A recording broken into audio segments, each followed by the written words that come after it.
Благодарам, подпредседателя. Почитуван колега, знаете, големите очекувања носат и големи разочарувања. Таков ќе биде и овој буџет за 2022 година, ист како и големите очекувања што ги имавме за датумот за преговори, ист како вашата победа на локалните избори, разочарувачки. Тврдите дека оваа влада скроила буџет кој е развоен, дека целосно ќе биде ликвиден и навреме ќе ги исполнува сите потреби. Но земајќи ги во предвид претходните искуства, сите знаеме дека тоа нема да биде така. Имаме предлог буџет со енормни 4,4 милиарда евра, највисок досега, но со најнеправилна распределба на буџетските средства.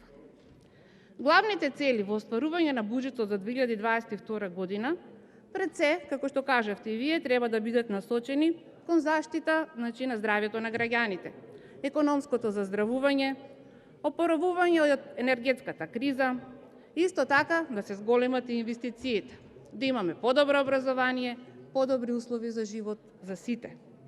Но оваа влада го нема тој капацитет да го спроведе ова. Веќе 15 дена сите зборувате за капитални инвестиции.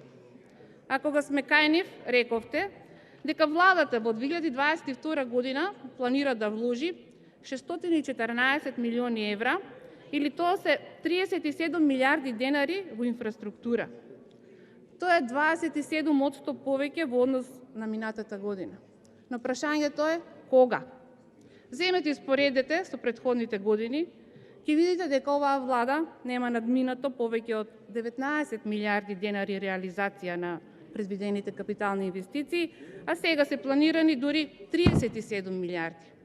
Сите претходни искуства покажуваат дека проекциите во делот на капиталните расходи никогаш не се реализирале во целост, напротив, се кратат, а парите кои се неискористени завршуваат за други непродуктивни намени. Веројатно ќе биде и така и сега. На сите ни е познато дека во нашата држава капиталните инвестиции ни се најслаба точка, најслаби во регионов и дека оваа влада само планира, а ништо не реализира. Додека вие се фалите со 274 милиони инвестиции, во нашето соседство, например, зборуваат за милиарди. Албанија има 1,1 милиарда, а Србија дури 3,5 милиарди евра инвестиции.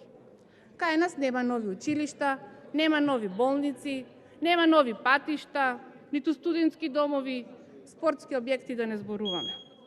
Се фалите само со она што ви е на хартија. Плановите можеби се големи, но проекти нема.